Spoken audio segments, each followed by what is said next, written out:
भूत तत्व है। जो इस क्रिया को जो ध्यान आदि का अभ्यास नहीं करते हैं, साधना नहीं करते हैं, उनको उस विषय में कुछ सुनाया जाए, बताया जाए तो कुछ अनुभव तो रहता नहीं है। सिर्फ वो शब्द और वाक्य ही सुन करके रह जाते हैं।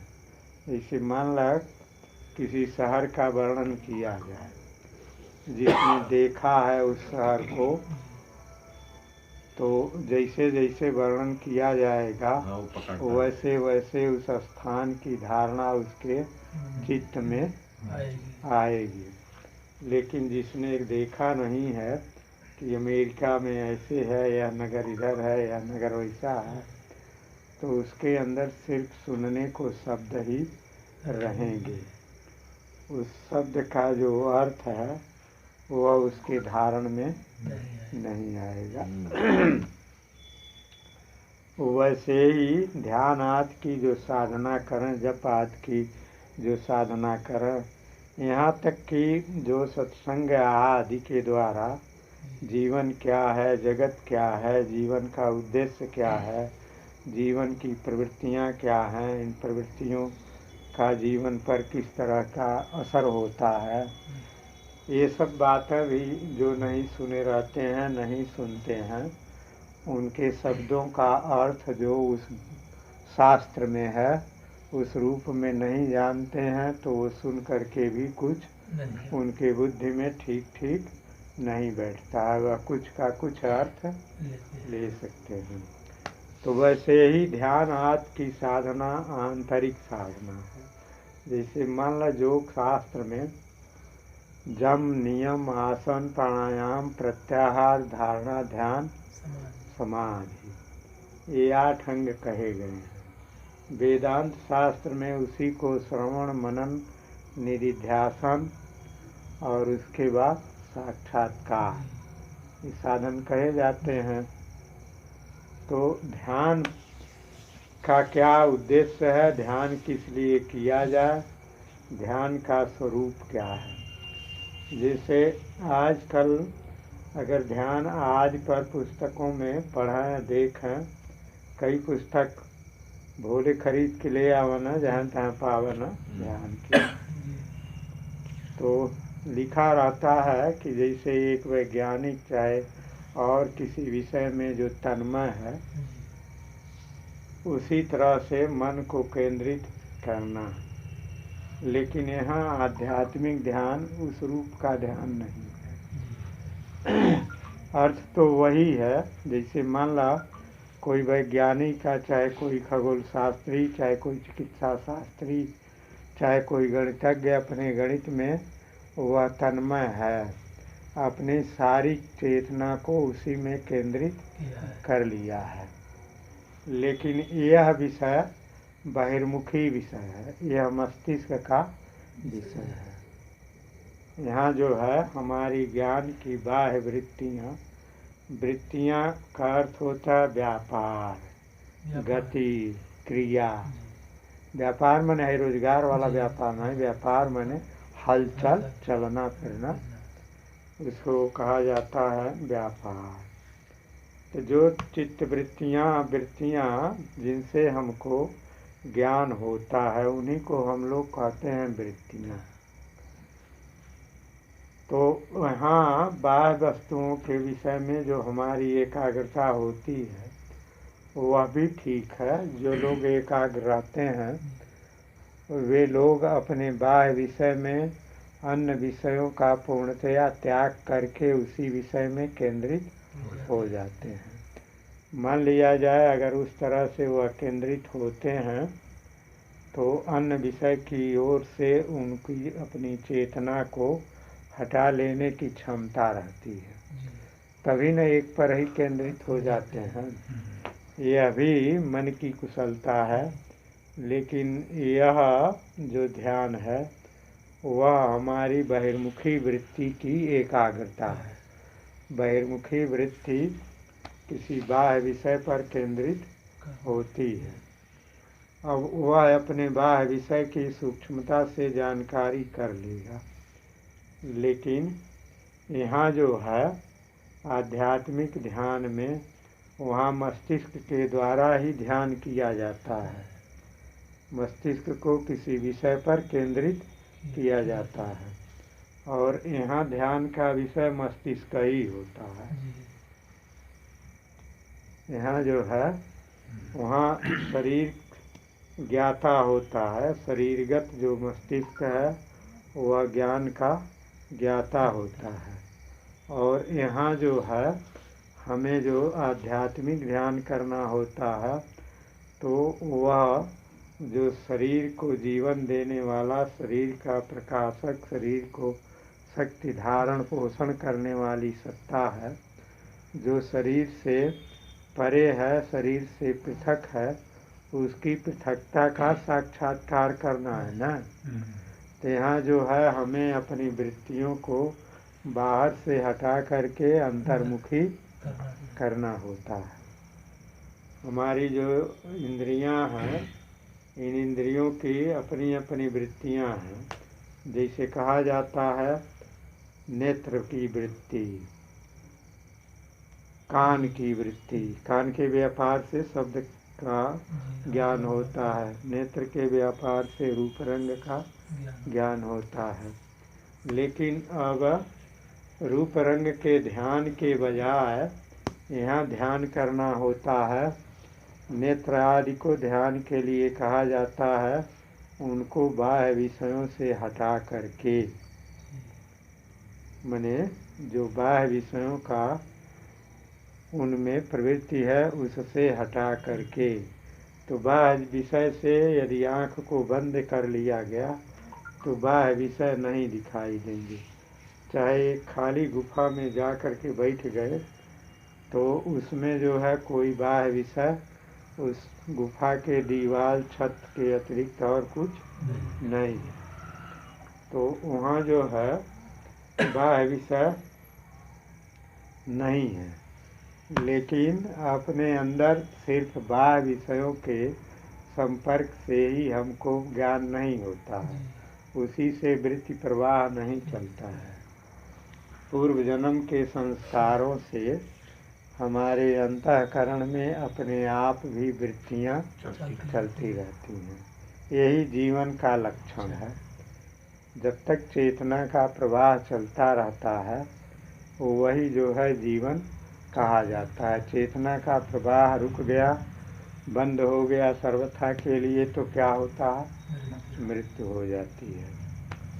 तो यहाँ जो ध्यान होता है वह बाह्य जगत में जो ध्यान के लिए कहा जाता है वह भी गुण है, जो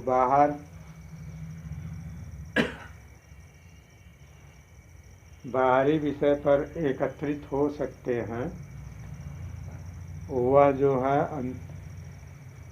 अंदर की ओर भी हो सकते हैं। मतलब बाहरी विषय पर एकत्रित होते हैं तो उनकी वृत्तियां उनके काबू में हैं।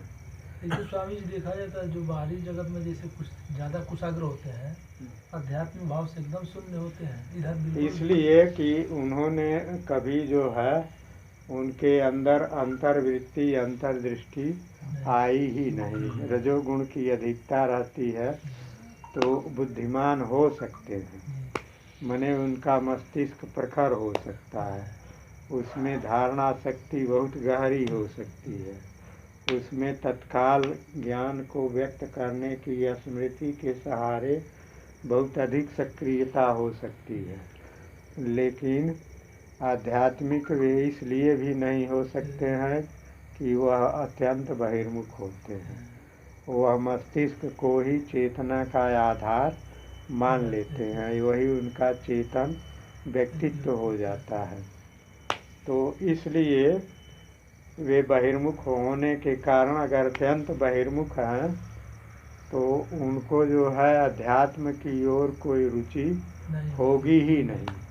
वे अपने अंदर की, अपने अंतःकरण की जो प्रवृत्तियां हैं, जो कुछ उसमें चल रहा है उचित या अनुचित, उसको भी आत्मनिरीक्षण, उसका भी निरीक्षण अवलोकन नहीं कर पाएंगे। वे बाहर से ही सब कुछ पाने का, सब कुछ करने का वह प्रयत्न करेंगे। जैसे मान लो वैज्ञानिक हैं, वैज्ञानिक लोग अत्यंत बहिर्मुख हैं।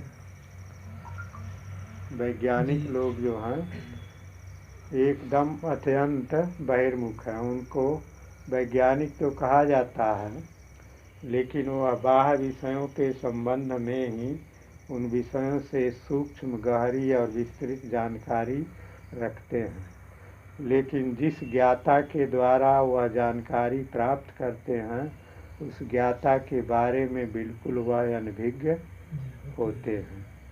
माने उनको उसका कोई ज्ञान नहीं रहता, उस पर वो कभी ध्यान भी नहीं देते हैं। आखिर जो ज्ञाता है, जब गॉड पार्टिकल खोजने जाते हैं तो पहली चीज़ तो यह है कि उनके अंदर अगर बुद्धि अंतर्मुखी होती तो पहले यही ध्यान करती, यही सोचती कि जो गॉड पार्टिकल को जानना चाहता है वह कौन है।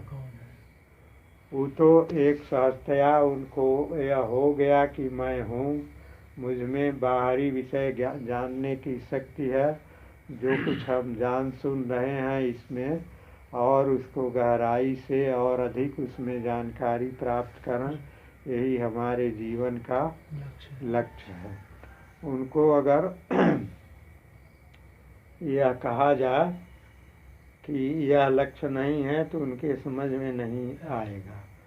फ्रित्जॉफ काप्रा जो किताब लिखे हैं ताओ ऑफ फिजिक्स, तो उसमें उन्होंने अपने प्राकथन में लिखा है कि मैंने अपने वैज्ञानिक मित्रों से इस पर विमर्श किया कि मैं एक ऐसा ग्रंथ लिखने जा रहा हूँ जिसमें अध्यात्म विद्या और विज्ञान की एकता, समता को प्रस्तुत किया जाएगा। तो उनके अधिकांश मित्र इसका विरोध किए। अब उनका अंग्रेजी में क्या कहते रहे होंगे, वहाँ हिंदी में लिखा था कि वे सब कहे वहाँ कुछ है नहीं, वह निरा कुहासा जैसे है, अंधेरा जैसे है, उसके लिए कोई प्रमाण नहीं है। अब वो यही कहते हैं, लेकिन उन्होंने कहा मैंने अनुभव किया था, इसलिए न उनके समर्थन न करने पर भी अधिक उनके वैज्ञानिक साथी उसका विरोध किए कि ये सब अंधविश्वास है, उसमें कोई सत्य नहीं है, वहाँ एक भाषा है, उसमें कोई प्रमाण नहीं है। अब उनको जो है कुछ ही एकाध वैज्ञानिकों ने वह सामान्य रूप से कह दिया ठीक है, मजाक में कह दिया ले वही है कि लिखो, देखें क्या लिखते हैं। हाँ, जैसे मान ला कह दिया जाता है लिखो। जैसे हमन को कहना हम भगवान से बतियाए, कल बतियाओ खूब, उनसे बातचीत करो, उनके साथ खेलो, हंसो, पकड़ लो। हाँ, तो मान ला अब उनको यही अत्यंत बहिर्मुखता है। फ्रित्जॉफ काप्रा थोड़े से अंतर्मुख हैं, तो उन्होंने यह अपना विज्ञान और अध्यात्म का उन्होंने समन्वय तो वह भी किया है, तो वह अधूरा हो गया है। हाँ, वही परमाणु जैसे ऊर्जा है, सब कुछ जो है एक ऊर्जा का यह कंपन है। मान लीजिए ध्यानी बहुत पहले से लोग जानते रहे हैं, जब वह देखते हैं अपने अंदर के सारी गतिविधि को देखते हैं, सूक्ष्मता में जाते हैं, मान ला सबसे अधिक कंपन तो मस्तिष्क का है, सबसे अधिक कंपन की दर किसकी है, मस्तिष्क की, उससे कम हृदय की और उससे कम फेफड़े की। इस तरह से तो मान ला जब कंपन का स्रोत मान ला मस्तिष्क ही है, वहीं से ऊर्जा अपने वाहक माध्यमों से उसके वहन करने के मार्ग न बने हुए हैं, उन्हीं को नाड़ियाँ कहते हैं। योग शास्त्रों में योगियों के अनुसार कुल 72,000 नाड़ियाँ हैं शरीर में, लेकिन अब उनके योग शास्त्र में जो नाड़ियों की संख्या का वर्णन किया गया है वो कैसे किया गया है, अब योगियों ने कहा है उसको हम लोग गलत भी कहने नहीं जाएंगे, गलत इसलिए नहीं कहेंगे कि हम उन्हें गिने, तब न तो फिर वो लोग कैसे लिखे होंगे स्वामी? मान ला उसमें लिखने का उनका जैसे कोई क्षेत्रफल में हाँ, इतना है चेतना, अब उनमें जैसे प्राणियों में है, एक कोषीय जंतु हैं, द्विकोषीय जंतु हैं, तीन कोषीय जंतु हैं। मान ला मनुष्य तो बहुत विकसित प्राणी है। जी, जो कुछ हरकत, जो कुछ प्रवृत्ति एक कोष की है, एक कोशिका की, एक सेल की है, जी, वही प्रवृत्ति हमारे पूरे हाँ, शरीर की है। जितना इसमें आहार, निद्रा, प्रजनन, पोषण, रक्षण, वह एक जो कोषीय जंतु है उसमें भी वही प्रवृत्ति होती है। ये तो मनुष्य शरीर में सारी प्रवृत्तियों के लिए, पूरा उसकी अभिव्यक्ति के लिए एक एक तंत्र बन गए हैं ना। जैसे मान ला उनमें तो एक कोषीय में तो वही कोष कुछ दिन के बाद 2 टुकड़े में हो जाता है, अब फिर वह बढ़ करके फिर 2 टुकड़े उसके होते हैं। क्रमशः इस तरह से कोषों से कोषों का प्रजनन होता जाता है। लेकिन मनुष्य में तो एक एक प्रणाली खड़ी हो गई है। अब उसके लिए पुत्र कोष वही जो है वह टूट करके वह नहीं होता है, टुकड़ा नहीं होता है, बल्कि उसके लिए एक प्रणाली खड़ी कर दी गई है, इसमें बन गया है।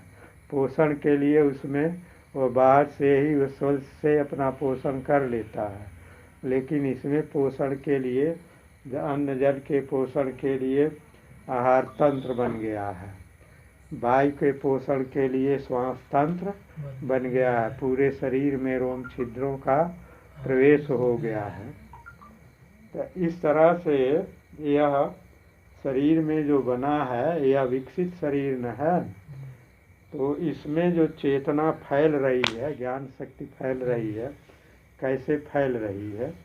मान ला शरीर क्रिया विज्ञान के दृष्टि से मस्तिष्क से इंद्रियां और अन्य जो शरीर में चेतना का संचार हो रहा है, वह मस्तिष्क से, मान ला पीठ है मेरुदंड, इसको मेरुदंड कहा जाता है।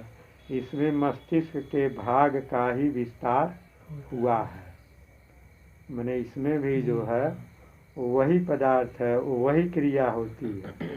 फर्क इतना ही है कि इसमें वह चिंतन शक्ति नहीं है। जैसे मान लो मस्तिष्क का जो सबसे ऊपरी भाग है, मस्तिष्क जिसको सेरिब्रम कहते हैं, माने विशेष मस्तिष्क, तो वह मस्तिष्क, उसी में हमारे अनुभव, हमारे ज्ञान के संस्कार, हमारी स्मृतियाँ, या उसमें उन स्मृतियों को व्यक्त करने की क्षमता उसी में होती है। उसमें अन्य जो हमारे ज्ञान आते हैं, उन ज्ञानों के लिए जो नियंत्रण, चाहे उनको किस तरह से निकाला, माने उनको कैसे मिटाया जाए, कैसे और ग्रहण किया जाए, माने सारी क्रिया का केंद्र वही मस्तिष्क है। न्यूरॉन्स उसी में होते हैं का पूरा? न्यूरॉन्स का समूह है, पूरे शरीर में न्यूरॉन्स है। लेकिन न्यूरॉन्स, हाँ, केंद्र मानो पूरा वही है। हाँ, वही न्यूरॉन्स का जड़ है। वहीं से जो है वह पूरा न्यूरॉन्स तो हर कोष में है, इसीलिए न चेतना पूरे शरीर में फैलती है। यहाँ जो है उसका पूरा केंद्र है। तो उन केंद्र में भी जो ज्ञान को ग्रहण करता है, ज्ञान को ग्रहण करके उसके अनुसार क्रिया की प्रेरणा देता है, साथ साथ उसमें ज्ञान को संचय करने की, उनको वर्गीकरण करने की, क्रम से रखने की, है ना, यह सब व्यवस्था है ना। मस्तिष्क एक बहुत विशेष प्रभावशाली, अरे वही हमारी सारी चेतना का केंद्र है। खराब हो गई। हाँ, मान लो केंद्र सूख गया, उनके उसी में सब नक्शा बना हुआ है। जितने अंग यहाँ चल रहे हैं, उनकी जो ऊर्जा ग्रहण करने का स्रोत है यही है। ज्ञान इंद्रियों के केंद्र, कर्म इंद्रियों के केंद्र, वह सब मस्तिष्क में जो है ना, चारों तरफ, वहाँ एक ज्ञान इंद्री है तो उसके बगल कर्म इंद्रिय, हाँ, जैसे बेल सूखता है अंदर से, हाँ। उसी तरह उनकी कोशिकाएं। अब मान लो मस्तिष्क की जो सेल्स हैं, अब सभी अंगों की अगर सूखेंगी तब तो मनुष्य मर जाएगा, जी। लेकिन एक आध अंग की अगर सूखती हैं तब वह अंग निष्क्रिय हो जाता है, माने उसमें कार्य करने की क्षमता नहीं रहती है। अगर वही पैरालिसिस होता है तो वह दो तरह का, दो पैरालिसिस का, एक जो है ज्ञान वाहक नाड़ियाँ हैं, सेंसरी नर्व्स, और एक जो है चेष्टा वाहक कर्म वाहक नाड़ियाँ हैं, जो कर्म का वहन, कर्म के चेतना को ले आती हैं कि यह करना है, और एक जो ज्ञान को ले जाती हैं, पहुंचाती हैं,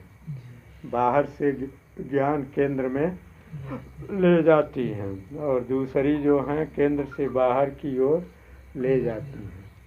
तो उनके ले जाने का जो माध्यम है वह सुषुम्ना है, जो मेरुदंड में मस्तिष्क के ही पदार्थ, वही ग्रे मैटर, वही वाइट मैटर, वही भूरे द्रव्य, वही सफ़ेद द्रव्य यहाँ भी हैं।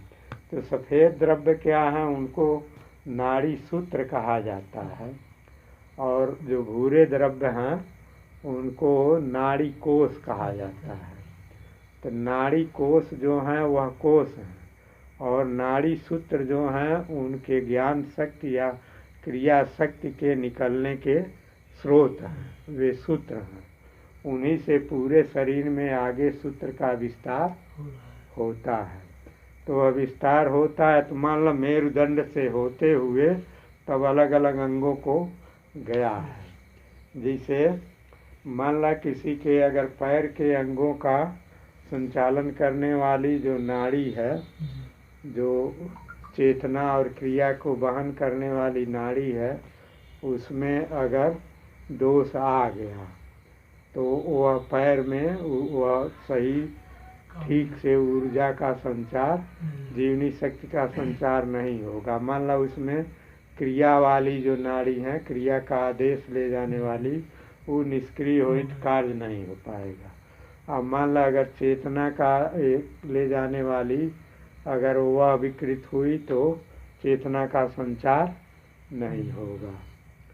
अगर दोनों विकृत हो गई तो क्रिया भी नहीं होगा और चेतना भी नहीं होगा, दोनों नहीं होगा। जैसे मान लो उसमें क्रिया भी नहीं हो रही है और चेतना भी नहीं हो रही है। जैसे हमारे यहाँ वो बलराम बाबू आवल हैं, तो उनकर क्रिया का संचार तो ठीक है, लेकिन चेतना का संचार नहीं होता है। उनको ये पता नहीं चलता है क्या हो रहा है, क्रिया तो हो रही है। और दोनों अगर ये होता तो अंग सूख जाते। तो यह चेतना हमारे मस्तिष्क के माध्यम से ही वह बाह्य जगत में फैलती है नहीं, और इसके फैलने का जो उप मस्तिष्क है वह सुषुम्ना है। इसको सुषुम्ना कहते हैं। मेरुदंड में जो मस्तिष्क का भाग है उसमें सुषुम्ना मतलब चेतना के संचार की वही माध्यम है। मस्तिष्क से नाड़ियाँ आएंगी और वहाँ से ही सुषुम्ना से हो कर के ही वह बाहर की ओर जाएंगी। कुछ क्रियाएं ऐसी होती हैं कि जो मात्र सुषुम्ना से ही संचालित होती हैं, उस पर मनुष्य के चिंतन का कोई प्रभाव नहीं पड़ पाता है। हालांकि उस पर भी पड़ना चाहिए। कुछ क्रिया ऐसी है नहीं, जैसे मान लो जो लोग अपने सुषुम्ना पर भी, अब मान लो योग साधना तो यही है, चाहे सुषुम्ना चाहे मस्तिष्क, जो चेतना के केंद्र हैं वह पूर्ण हमारे काबू में आ जाए। यदि विस्तार करने वाली आत्मा है कि नहीं, तो उस विस्तार को समेटने वाली भी आत्मा अगर समेट ले, इसी के माध्यम से यह शरीर क्या है, इस माध्यम से इंद्रियां क्या हैं, इस माध्यम से हमें जगत का विस्तार होता है। उसका केंद्र हमको जगत एकदम परम सत्य कब लगेगा, जब हमारी चेतना इस भौतिक शरीर को ही एकदम सत्य मान लेगा। अगर हमारे ज्ञान के केंद्र जैसे हैं जैसे यहाँ आत्मा और शरीर, जड़ और चेतन के संयोग से यह जीवन चल रहा है। तो जो जितना ही जड़ सत्ता में वह आसक्त रहेंगे, जड़ सत्ता से तादाद में एक रूपता रहेगी, उतना ही उनको बाह्य जगत भी सत्य दिखाई देगा, है ना। उनको जो है उतना ही सत्य दिखाई देगा। जैसे वो दृष्टांत नहीं सुनाते हैं कि एक राजा को वैद्य डॉक्टर ने कहा कि आपकी आँख दोष है, आँख में दोष है, उस दोष के लिए आप हमेशा हरे रंग देखिए, आपके आँख के सामने हरे रंग ही देखना चाहिए, उससे आँख को लाभ मिलेगा। तो राजा अपना भवन, अपना राजमहल सब जितना जहाँ, तो उसको सब हरा रंगवाने लगे। तो मंत्री आए तो पूछे, ये क्या कर रहे हैं आप, किस लिए? तो बताए, तो कहना आप हरे रंग का चश्मा पहन लीजिए, सारी चीज़ें वैसे ही हरी हो जाएगी। तो जैसा हमारा केंद्र रहेगा वैसी ही वस्तुएं हमें दिखेगी। हम बस में यात्रा करते हैं, जंगल से पेड़ों का अगर समूह पड़ा हुआ है क्रम से, तो चलता तो है, हमारी ज्ञान दृष्टि गति करती है, लेकिन वहाँ से देखने पर वह लगता है कि पेड़ पीछे भाग रहे हैं। तो ऐसा इसलिए होता है कि हमारा केंद्र जैसे होता है वैसे ही हमें बाह्य जगत सत्य दिखता है। पहले हमारी देह में आत्मबुद्धि पक्की होती है, तब संसार सत्य दिखता है। यदि हमारी देह में आत्मबुद्धि क्षीण हो, हम देह से देखने वाले हों, है ना, तब जगत भी हमसे उतना सत्य नहीं दिखाई देगा। तो मान लो यह मस्तिष्क ही है ना, अब इसके केंद्र हैं हठ योग आदि में, चाहे तंत्र शास्त्र में है, तंत्र शास्त्र में उनके केंद्र निर्धारित किए गए हैं। वह सब मेरुदंड में हैं। मेरुदंड में वह चक्र वह किसी भौतिक द्रव्य के रूप में नहीं है, उनका सच्चा आकार वजन रूप रंग नहीं है, लेकिन वह स्थान जहाँ से चेतना का संचार होता है। मतलब यह है, सूक्ष्म शरीर और स्थूल शरीर के संयोग के स्थान को चक्र कहा जाता है। सूक्ष्म शरीर की चेतना स्थूल शरीर में फैलती है।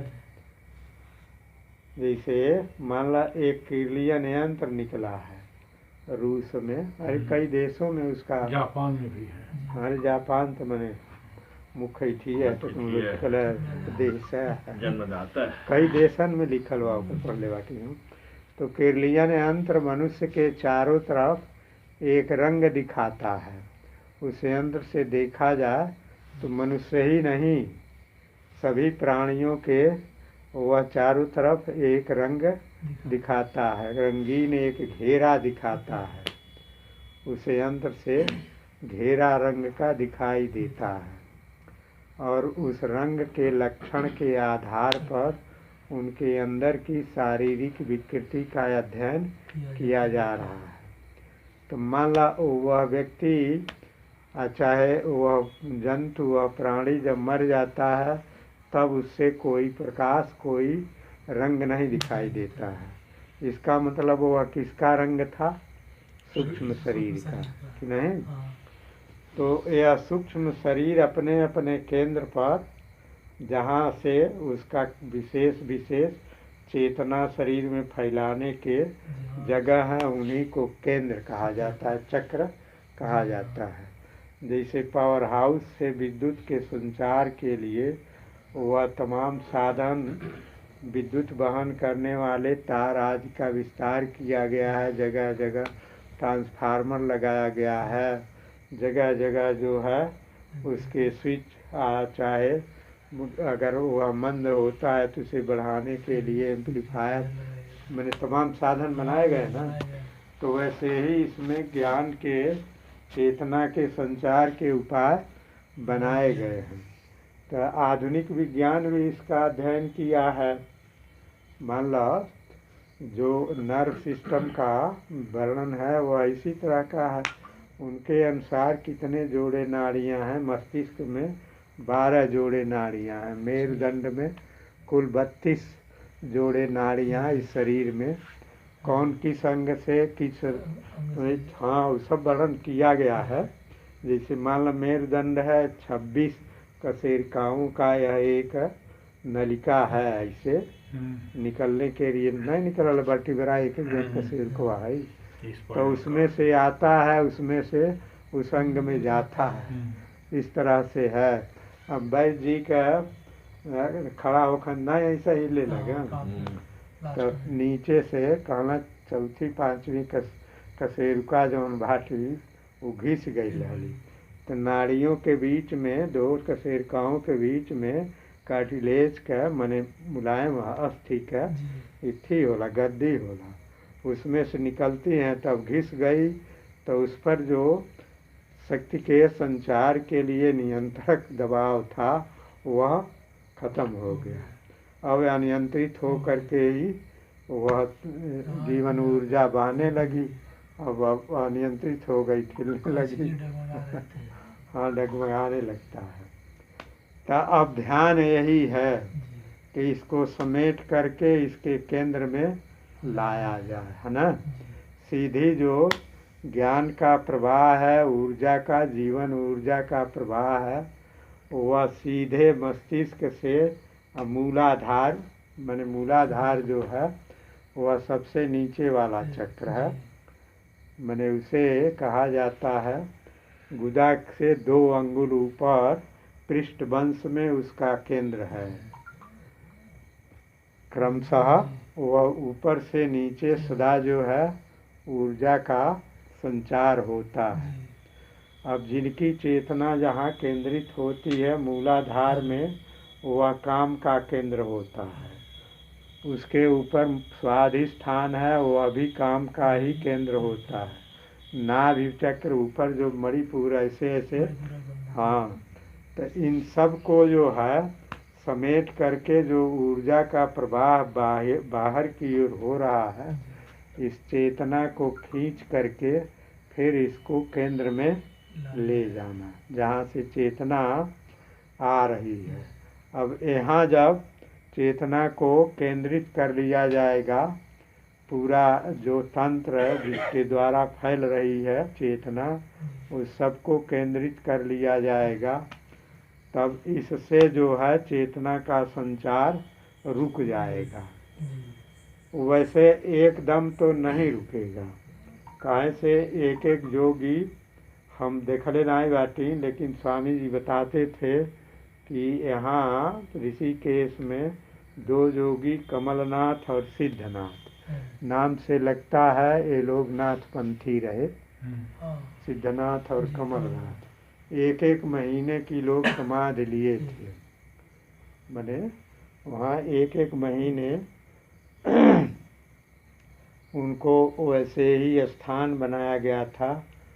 तो अब वह मान ला यह नहीं है कि चेतना एकदम खत्म हो गई है।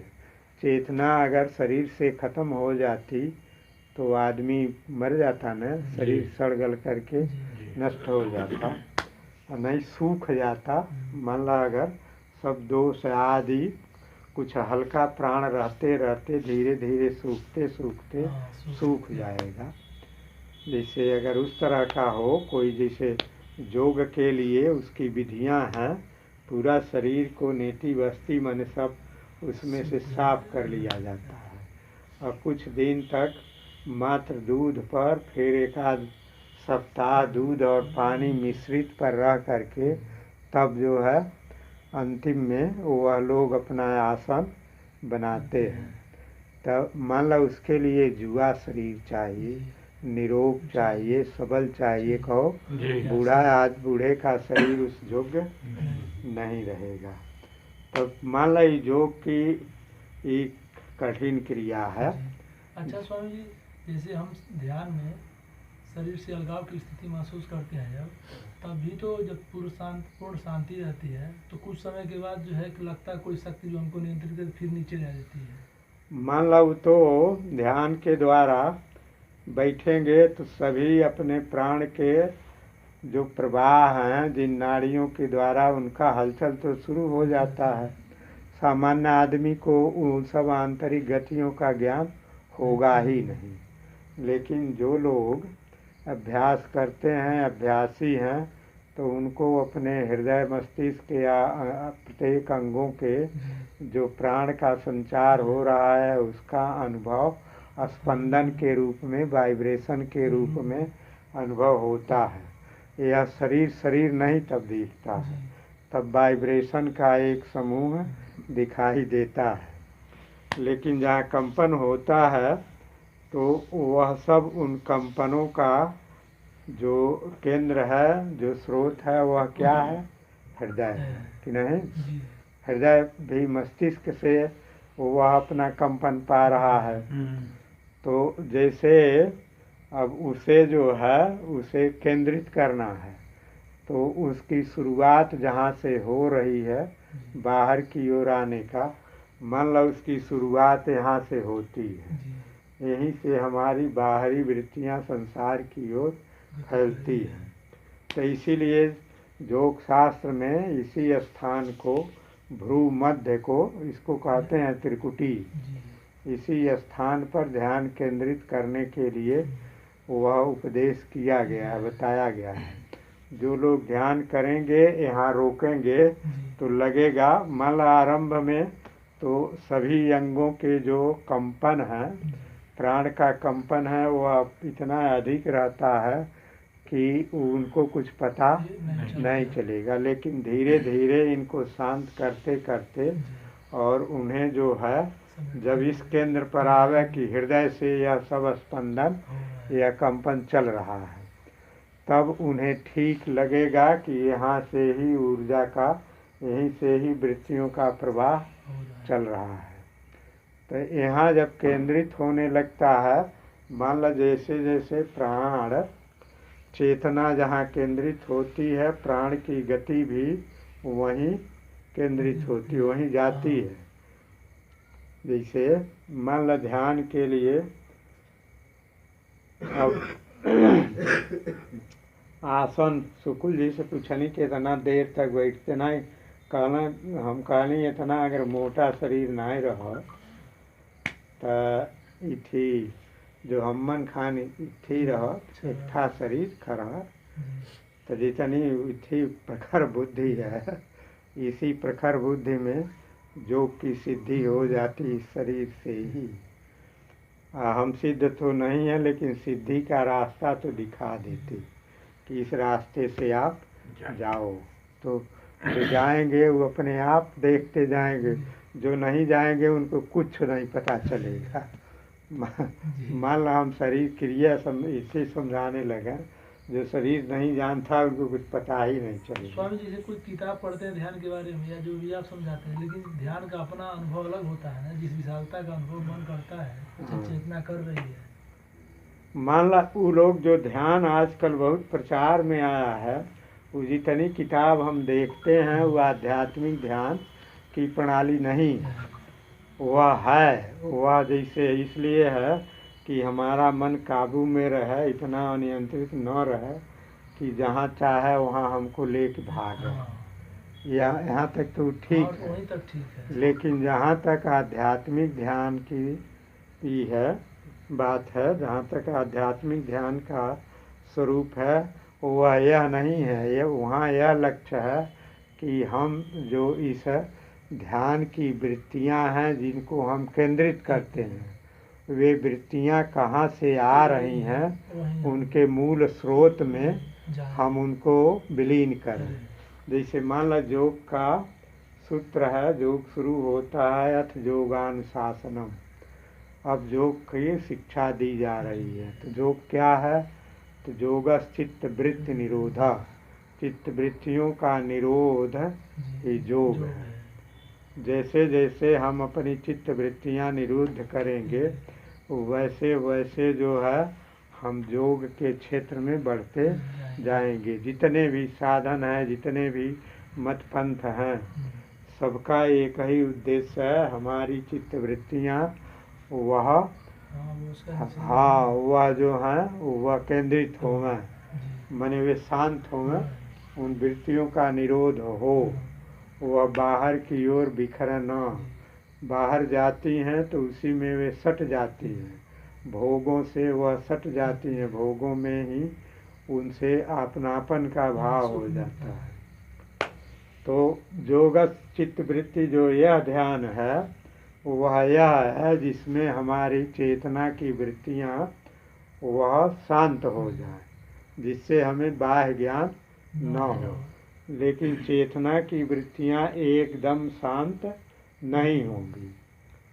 जैसे ज्ञान और मन क्या है, चित्तवृत्तियाँ क्या हैं, तो ज्ञान शक्ति और क्रिया शक्ति मिल करके चित्तवृत्तियाँ बनती हैं। तो चित्तवृत्तियाँ त्रिगुणात्मक होती हैं, सत्व रज तम, और त्रिगुण जो हैं सदा परिवर्तनशील, सदा गतिशील होते हैं और कभी स्थिर नहीं रहते हैं। तो उनसे बनी चित्तवृत्तियाँ भी स्थिर, इसीलिए ध्यान की स्थिति रोज एक जैसी नहीं हो पाती है। ना ही वो तो मान ला रजोगुण पढ़ेगा तो बहिर्मुखता विक्षेप बढ़ जाएगा, तमोगुण बढ़ेगा तो मन जो है वह आलस्य में चला जाएगा, कुछ का कुछ उटांग पटांग आएंगी। और जब सत्वगुण बढ़ेगा तो सत्वगुण में वह सुखद अनुभव होगा। सुख क्या है, जैसे जैसे चित्तवृत्तियाँ का विस्तार कम होता है, वह सीमित होती हैं, वैसे वैसे सुखद अनुभव होता है। ठीक ध्यान जब लगने लगता है तो फिर ध्यान से उठ करके आने की इच्छा नहीं होती है ना। तब रहता है कि इसी में यही मज़ा, इसी में रहें, इस जीवन से, इस जगत से परे की स्थिति में पड़े रहें। तो यह होता क्या है कि जैसे जैसे हमारी क्रिया शक्ति क्षीण होती है और ज्ञान शक्ति का अनुपात बढ़ता है, वैसे ही हमारे ज्ञान का प्रकाश तीव्र होता जाता है। सामान्य अवस्था में क्रिया के हलचल में ही क्रिया इतनी तेज नाच रही है कि हमारा ज्ञान उसी में नाचने लगता है, ज्ञान का पता ही नहीं चलता है। जो नाचता है वह नाचना ही दिखता है, वह वस्तु नहीं दिखती है। कोई नाचने वाली वस्तु गति इतनी तेज हो, पंपिंग सेटवर्क हम देख लें इतना तेज अगर रहे कहो वो एक जो है तो लगेगा वही जब रहेगा जो दिखाई नहीं देता है कि वो कुछ चल रहा है। पंखवा चलावा तो वह भी तो उसके जो पत्तियां हैं अलग अलग दिखाई नहीं देती हैं, सब एक में मिल जाती हैं। हाँ, एक में मिल जाती हैं। तो वैसे ही जैसे जैसे क्रिया का वेग कम होता है, ज्ञान का प्रकाश वैसे वैसे अधिक होता है। तो जहाँ तक मनुष्य की क्रिया है, जैसे मान ला विश्लेषण किया जाता है, पंचकोश तू तो सुनले होगा कि नहीं? पंचकोश तो वो मैथिया हो ही ना। तो एक एक कोश जो हैं, अन्नमय, प्राणमय, मनोमय, एक कोश जो है एकदम नष्ट तो नहीं हो, शांत तो नहीं होते हैं। माने यह नहीं है केंद्र को चेतना को इन कोशों से एकदम अलग कर लिया, लेकिन उनके केंद्रों में उनको केंद्रित किया जा सकता है। प्राणमय कोश का जहाँ केंद्र है तो उसमें केंद्रित हो जाएगा। मनोमय का जहाँ केंद्र है, मन का संचार जहाँ से चेतना फैल रही है वहाँ वह केंद्रित हो जाएगी। तो जब वह अपने केंद्र में आ जाएगा, मान लो शरीर क्रिया विज्ञान के अनुसार चेतना खींच करके मस्तिष्क में जहाँ उसकी जड़ है उसमें केंद्रित कर लिया, उसके शरीर की क्रिया पर इतना अपना अधिकार हो गया कि उसके लिए वो ऐच्छिक क्रिया जैसे हो जा, जैसे ऐच्छिक क्रिया अपने इच्छा अनुसार अपने उस क्रिया को, जैसे मान लो गीता के ध्यान में है, प्रयाण काले मनसा चलेन भक्त्या युक्तो योग बलेन चैव भ्रुवोर मध्य प्राणमावेश्य सम्यक। भ्रुवों के मध्य में प्राण को आवश्य सम्यक उसमें प्रवेश करा करके, माने पूरे प्राण की जो गति पूरे शरीर में एक एक कण में हो रही है, उसको खींच करके सिर्फ भ्रुवों के मध्य में ले आकर के केंद्रित कर ले, तो वह जो है भ्रुवोर मध्य प्राणमावेश्य सम्यक स तम परम पुरुष मुपायति दिव्यम, तब उस परम पुरुष दिव्य पुरुष के वह समीप होता है। मतलब चेतना यहीं से फैलती है, तो यहाँ जब केंद्रित हो जाता है तो बाह्य चेतना और यह चेतना, यह दोनों क्या हो जाती हैं, एक हो जाती हैं, समझला। तो वहाँ क्रिया की जो गति है वो बहुत कम हो जाती है, सिर्फ कंपन उनके केंद्रों में ही न रहेगा जिन केंद्रों से शरीर का चेतना फैल रही है।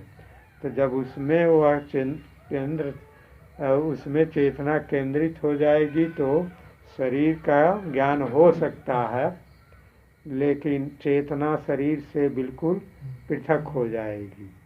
मान लो उसे लगेगा, वो का कहत रही है तुमसे कि एक दिन सपना देखली हम मर गई अपन ही, तो मर गई है, तो का वहाँ कहली हुई तुलसी के लगे गढ़ा खन्ना बाबू आ यही हम ही मरू गई बाटी, अपन ही बतावत है, देखा हऊ लकड़िया सुखल बाटे ओके ले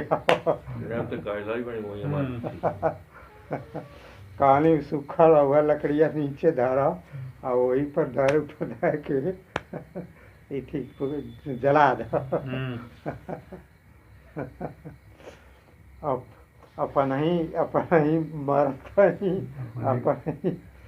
अब वहाँ जो है वह मरने वाला दैहिक चेतना है कि नहीं, और देखने वाला जो है मानसिक चेतना है। वो मनोमय पुरुष है, देख रहा है, और किसको देख रहा है, जो अन्नमय पुरुष है। जैसे 5 कोष होते हैं वैसे ही उनकी अलग अलग चेतना भी है, शारीरिक चेतना, मानसिक चेतना है ना, वो भी किन्हीं की जो है शारीरिक चेतना ही पूर्ण रहती है। तो तू कहला एकर का मतलब है, तो एकर मतलब यही है कि मानसिक चेतना जो है शारीरिक चेतना से अलग हो जाती है उस समय। तो मान लो वह ध्यान आज में अनुभव हो जाता है कि हाँ यह स्थिति जो है अब इससे आगे बढ़ गई। तो अब वैसे ही जो है चेतना को जब वहाँ केंद्रित कर लेंगे तो कंपन तो रहेगा ही वहाँ जो है, लेकिन वह कंपन जैसे बहुत प्रतीत नहीं होगा, बिल्कुल शांत का अनुभव होगा वहाँ।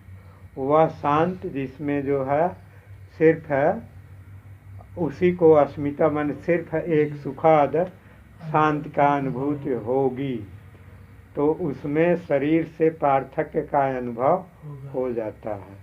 अब उसको जो है मान लो यह मनोमय कोष की स्थिति हुई, उसको जब और शांत की स्थिति में कहा जाएगा, ये तो योग की भाषा में अस्मिता की स्थिति कहा जाएगा। हाँ अस्मिता कहते हैं इसको, माने मैं हूँ यह ज्ञान रहेगा, अपने अस्तित्व का ज्ञान रहेगा। यह भी रहेगा कि यह शरीर पृथक है, मैं हूँ। अब यह शरीर से सीमित नहीं हूँ, शरीर जो है वह इससे पृथक है। तो यह स्थिति जो है यह मन अभी पूर्णता की स्थिति नहीं है, मुक्ति नहीं है। मतलब उसमें यह तो हो जाएगा कि यह देह पृथक है और इस देह को पकड़ने वाला, देह को सीमित करने वाला, इस सारी फैलती हुई शक्ति को केंद्रित करने वाला अलग है, क्योंकि वही बटोर लिया ना। बटोरने वाला, शासन करने वाला शासित से अलग न होगा। तो जो बटोर रहा है क्रिया को कहो अब, वह उससे अलग होगा। तो जब सबको बटोर लेता है, बहुत थोड़ा कर लेता है, एकाग्र कर लेता है ना, तब वह जो है एक ही रह जाता है, अनेक अंगों में बिखरा हुआ नहीं रहता, उसमें तब खोया हुआ नहीं रहता है। यहाँ तो शरीर में ही तो खो ही गया है, शरीर के जो संबंध हैं, आवश्यकताएं हैं, सुख हैं, उनमें भी खो गया है। शरीर को कहाँ वह अपने को पृथक देख रहा है। यहाँ तो लगता है शरीर ही है संसार में कहो, यही सब तभी न मेरा खेत है, मेरा घर है, मेरी पत्नी है। और वहाँ देखेगा तो वह देखेगा कि यह शरीर भी मेरा नहीं है। नहीं है। हाँ, जब इससे अलग होगा तो अनुभव तब लगेगा न यह शरीर भी मेरा नहीं है। नहीं है। तो इस तरह से ध्यान की यह स्थिति, मान ला अब इसी के लिए आसन आदि बताया जाता है। पहले तो बाह्य जीवन के जो साधनाएं जम बताया गया है, अहिंसा, सत्य, अस्तेय, ब्रह्मचर्य, परिग्रह, ये सब साधन जो हैं सामाजिक जीवन में संतुलन जो उसके पूरक बनाने उपाय के हैं। लिए, सामाजिक जीवन में हमारा आकर्षण न हो, सामाजिक जीवन हमारे अनुकूल बने, इसके लिए यह है। जी। उसके बाद जो है वह व्यक्तिगत अपनी साधना है, शौच, संतोष, तप, स्वाध्याय, ईश्वर प्रणिधान, यह सब शारीरिक और मानसिक साधना इसलिए हैं कि हमारा यह व्यक्तित्व उस साधना के योग्य, तैयार हो। हाँ, मन ला शौच न रहे, संतोष न रहे मन में, यानी उसके पूरक उपाय है वो सब। हाँ, ये सब अनिवार्य हैं। बिना इसके वो स्थिति से बिना इसके बिना ध्यान आज का अभ्यास करना हानिकारक होता है। जैसे महर्षि महेश या और लोग जो ध्यान का अभ्यास करा देते हैं बिना चरित्र और भावना को शुद्ध किए, तो अगर अशुद्धि अवस्था में मस्तिष्क को केंद्रित कर लिया गया, मान लो ऊर्जा उठा लिया गया, अपनी मुट्ठी में आ गई, अब फिर जब छोड़ दिया जाएगा, उसको कोई श्रेष्ठ दिशा नहीं दिया गया है, तो अपने पुराने दिशा में आएगी तो कहाँ जाएगी? फिर उसके काम वासना काम में। में जाएगी। सबसे प्रबल शरीर की वासना क्या होती है? काम वासना। काम वासना में। इसीलिए बहुत से लोग होते हैं पहले अपने भावना, आचरण, रहन सहन, खान पान नहीं सुधारते हैं और लगते हैं ध्यान करने, जब करने के दिमाग में गड़बड़ा जाला। बैठो नहीं पगला लगा, एक आदमी गड़बड़ा जाला। ऊर्जा कहाँ जाई या तो हमरे यहाँ हुआ में तिवारी, नरेंद्र तिवारी, उनकर एक दामाद आयल IAS रहा, वो इंडियन इंजीनियर बीटेक कह के, हाँ, इतने रहना, लेकिन वो गड़बड़ा गई रहना। तो नरेंद्र तिवारी यहाँ लिया है न, तो उनसे पूछली हम, तो ये क्या, तो वो इतना पढ़ले बाटे जे हम कोनो जे बहने जोग के नाम ले ते वो जोग सूत्रवे सुनावेला। जे कहीं अगर ताम जोगित मन्यन्ते स्थिता कैसे इंद्रिय धारणा, तो उकठ उपनिषद सुनावेला। हम कहनी इतना पढ़ लिये बाटा नियंत्रित होके, पढ़ा जाता है उसे ज्ञान के लिए, और ज्ञान होता है उसको आचरण में उतारने के लिए। ये याद करने से या पढ़ने से नहीं बहुत कुछ होता है। एक ठोर नया आई लहना, एक बार हमें लगे, फिर आई लहना इतनी कहीं बठिरा बाया, तो वहीं इंटर कॉलेज में संस्कृत के लेक्चरर रहना। तो वो जौन बा इतनी हो गई लहना रिटायर, रामदेव स्वामी के करते रहना वही में। तो हमरे आयल इतना श्लोक का मंत्र बोला कि जे हम कुछ कहीं ते सुनावे लगना, कुछ है पढ़ले बाटा हूँ। वही में कहना रामदेव स्वामी के आश्रम में हम उपनिषद पढ़ाते हैं। अब तो हम बहन जे ओकर कोनो चर्चा करी तो ले वो कही, हम कहनी इतना खैर कुछ याद हम होगा, लेकिन इतना सरपट हम ना ही बोलता है। मान लो हमन के उतना बोलने का अभ्यास, हाँ, अभ्यासो नहीं बा, बलो नहीं बाटे, मान लो, हाँ, बल भी नहीं है। हाँ, उतना। उनसे कहानी, अच्छा ये आप बताएं कि मनुष्य जब अपनी आत्मा में स्थित होगा तो उसकी व्यवहारिक बुद्धि वृत्ति क्या होगी? तब नहीं थी हो पाना, कहना कुछ बताना उल्टा पलटा। हम कहानी, मान लीजिए आप लेक्चरर थे, रिटायर हो गए, अब आपका रिटायर होने का कारण बना 60 वर्ष हो गया, आपको घोषित किया गया कि निवृत्त किया जा रहा है।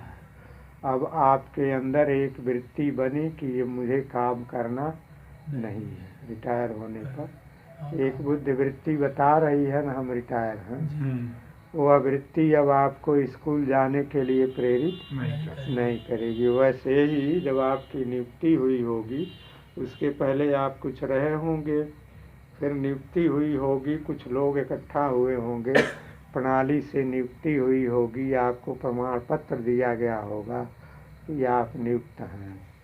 तो उस नियुक्ति के बाद आपके अंदर एक वृत्ति बनी, एक निश्चयात्मक वृत्ति बनी कि मैं अमुक विद्यालय में संस्कृत का लेक्चरर हूँ, यह भाव बन गया।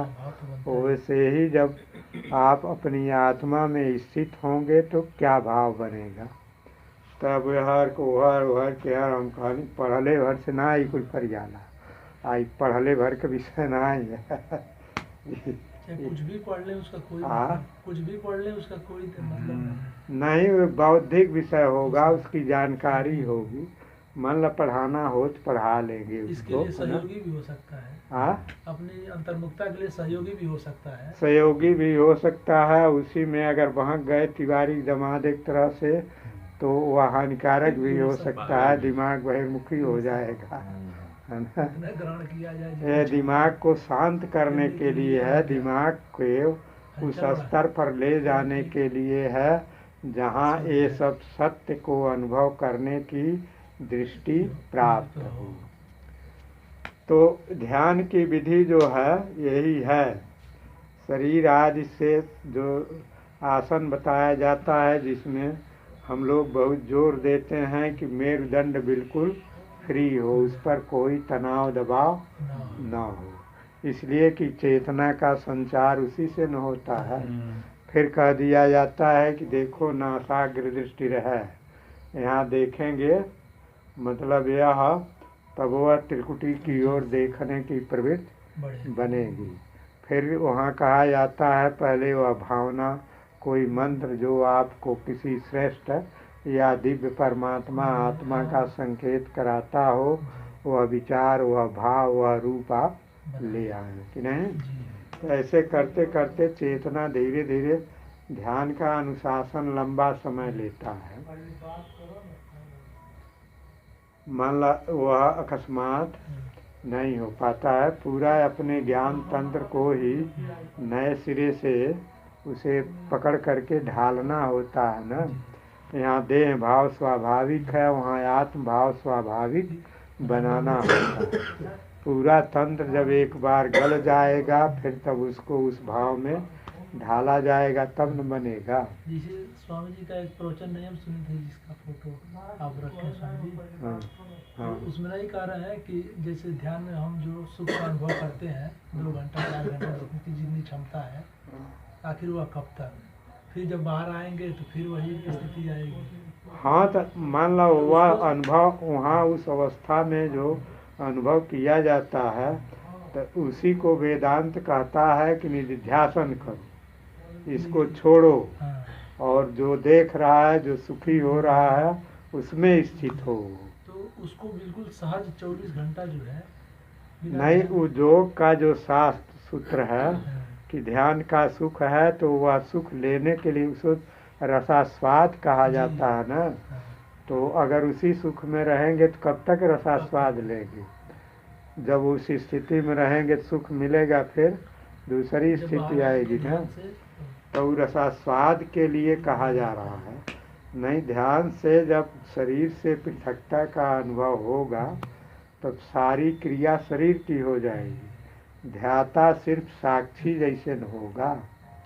उसका सिर काटा जाए तो सिर काटने को वह अपने अंतर्दृष्टि से देखता रहेगा, और सिर में जब बैठा रहेगा तब रहेगा मेरा सिर काटा जा रहा है। अब बाहर से सिर को देखेगा तब सिर काटा जा रहा है, मैं इस काटने से अलग हूँ, इस तरह का भाव न आता है। तो उस भाव के लिए यह ध्यान की साधना की जाती है। ओम शांति शांति। पूरा एक